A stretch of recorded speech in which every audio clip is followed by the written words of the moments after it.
Welcome to the Gunner's Vault. A lot of people will tell you, don't try this at home. Me, I'm going to tell you, as long as you're legal and not stupid, yeah, try it at home.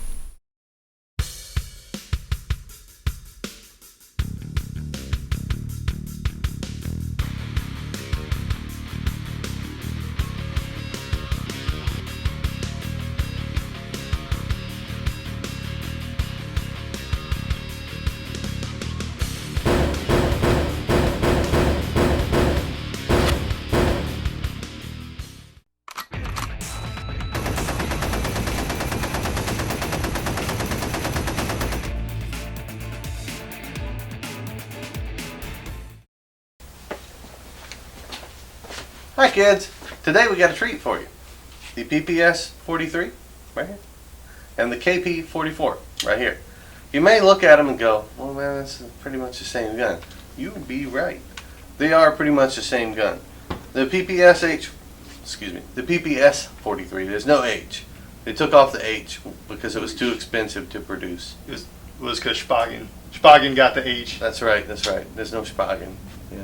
But anyway, the PPS-43 came along before the KP-44. So I'm going to let Jihad say a little bit about the PPS-43. Okay, so the PPS-43 was initially the PPS-42, of which they only made a few thousand, like for trials and for people to, try and hold Germans off from Leningrad. It was pretty difficult at that time. The reason that they developed the PPS series was because their previous design, the PPS-41, designed by Gregory Spagen, was a little bit too intensive to produce as far as skilled labor and machine hour time.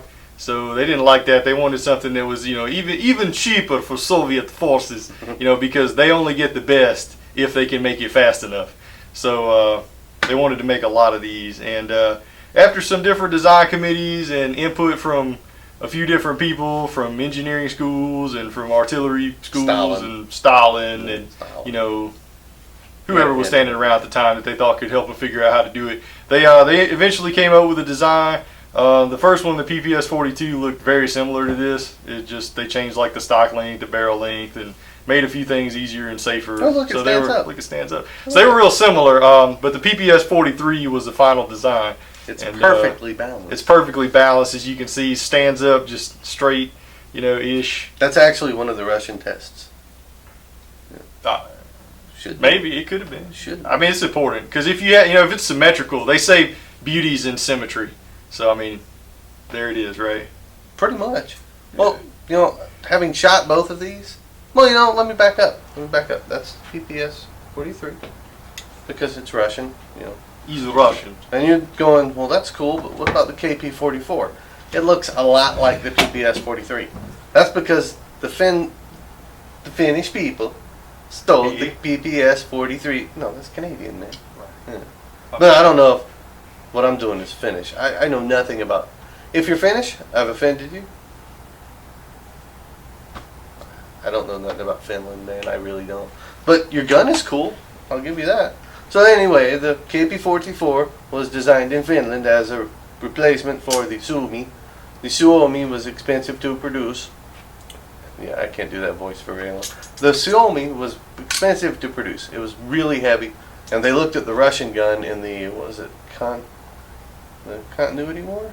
Yeah, after the Winter War, is that right? Yeah, sometime around the Winter War, when the Finnish people and the Russians were boxing, they saw the PPS-43 and said, dude, gotta have it. But they wanted it in 9mm, hence the straight mag. The PPS-43 is in 7.62 by 25, which is a little hotter round. And has a taper. Yeah, actually it's a lot hotter round. This is a little bit more crudely built. It's the same thing. I mean, mag comes out, mag goes in. The exception with this one, this can fit Suomi coffin drums, or coffin mags, and 50 or 70 round drums, which is cool. Because you have more bullets. More bullets means cool. Now, let me check this out. Let me look it up. While he's looking at it, this can't take any drums, unlike their previous design. It had to use the stick mag. This was actually called, and you're thinking, man, it's got a cool name, huh? Well, it's called the Peltikip.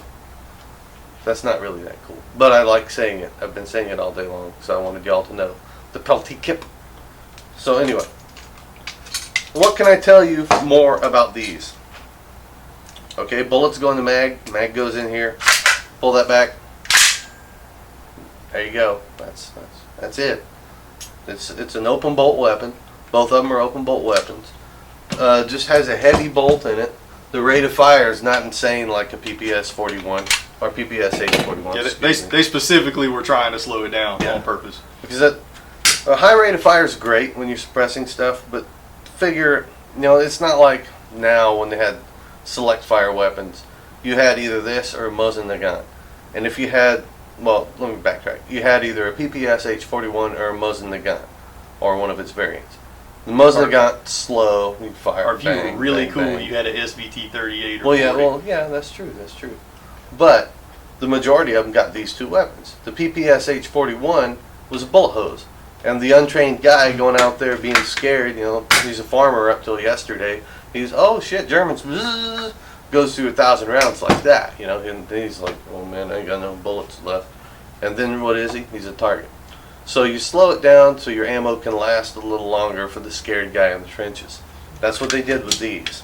And also they omitted the fire selectors that has been previously made on the 41s because, like you said, the untrained people just spray and pray, and the trained people they could fire single rounds without using the fire selector. So they said, what's the point? You don't need that. A lot of people think full auto's just the be all end all of being dangerous.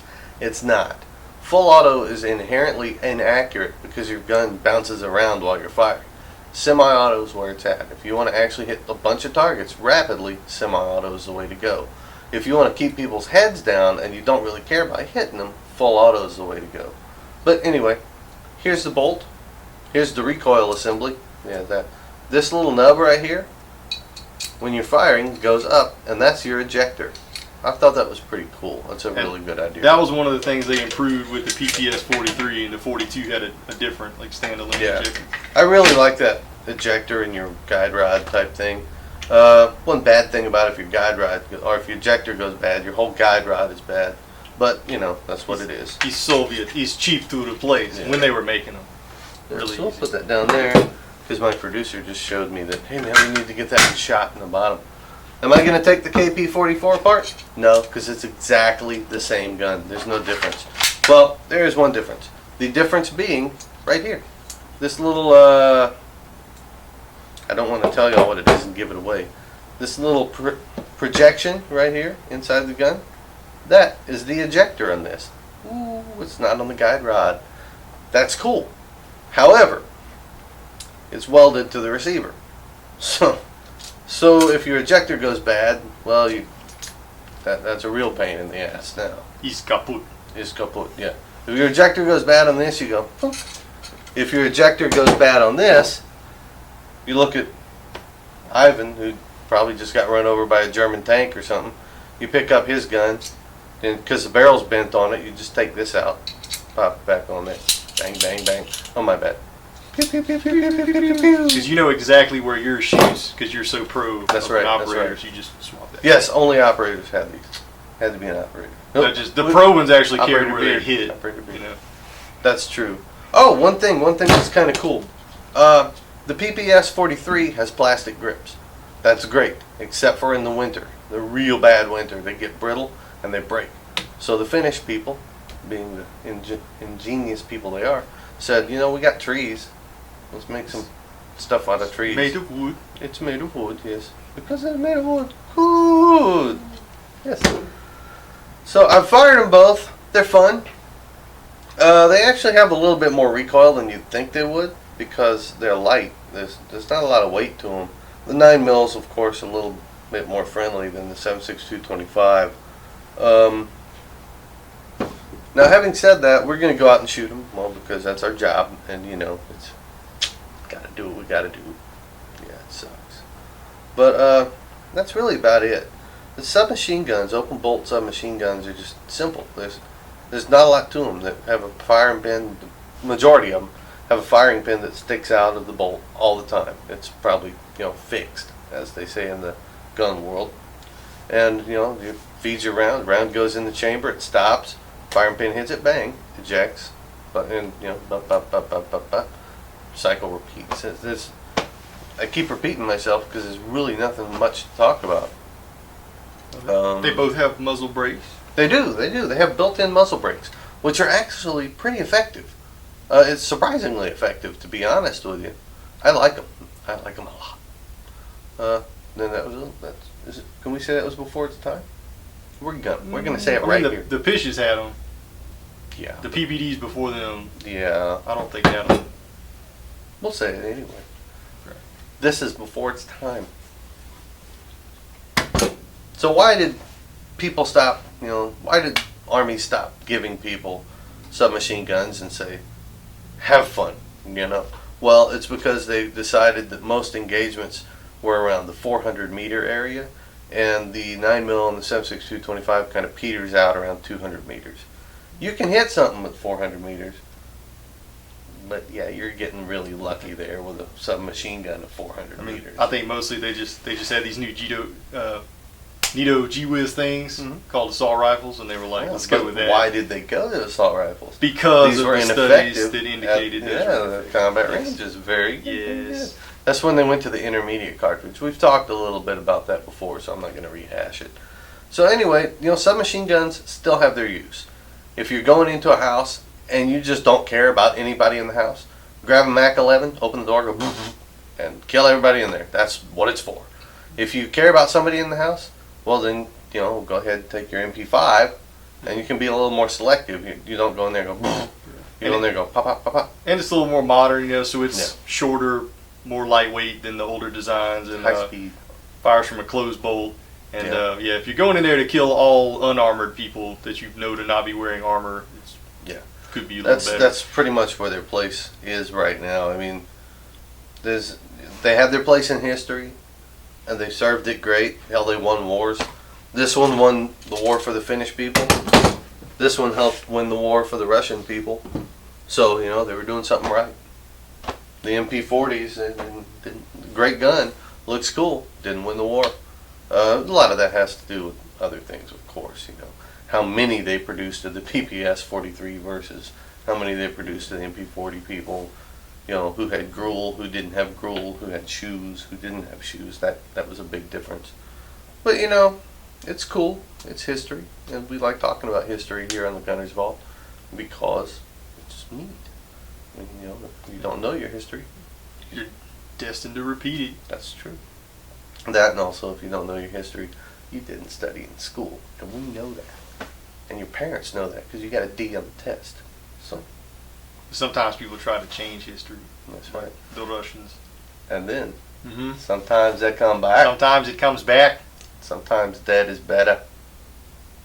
I can't do the voice as well. Do it. Sometimes dead is better. So he does it real good. They buried those Pishes out there in that old battlefield. Sometimes they come back. It's true. And when they come back, we're the ones who makes them. Stay tuned. We'll be shooting.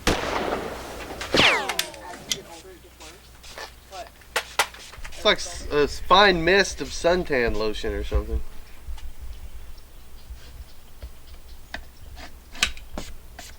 It's pretty thin.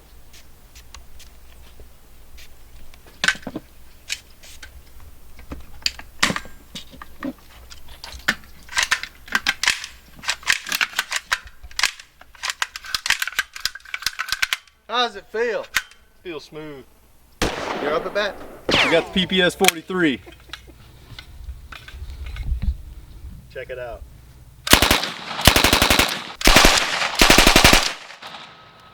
That's field operator. Pretty cool.